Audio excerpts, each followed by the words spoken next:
Hello, Clyde. Kailan ang susunod na pag-uusap ng mga opisyal at mediator sa ceasefire? Medyo balak bumalik ng Hamas sa Egypt ngayong Martes, May 7, upang ipagpatuloy ang nasimulang usaping pangkapayapaan na halos malapit na bumagsak.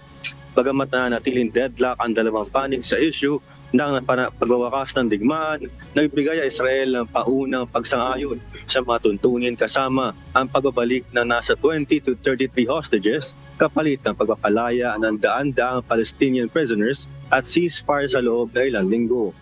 At habang Israel ay nagpapakita ng pagpayag, gayon man ay nananatiling nakabaon sa sukdulang posisyon nito ang Hamas, bagay na hindi matatanggap na Israel kung kaya't nauwi sa hindi magandang resulta ang pag-uusap.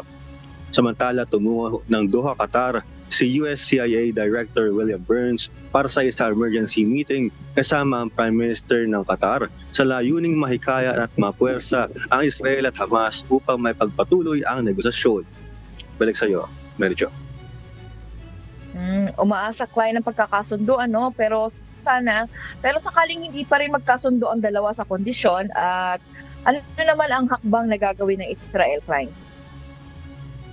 Medyo una nang sinabi at paulit-ulit ng sinabi na Israel na anuman ang pagkakasunduan ay tutuloy pa rin ito ang pagsalakay o pakikipagdigma sa Hamas. At dagdag pa nito, walang anumang pressure at walang desisyon ng anumang international forum ang makakapigil sa Israel sa pagtanggol sa sarili nito ni hindi na maulit sa ngayon, medyo.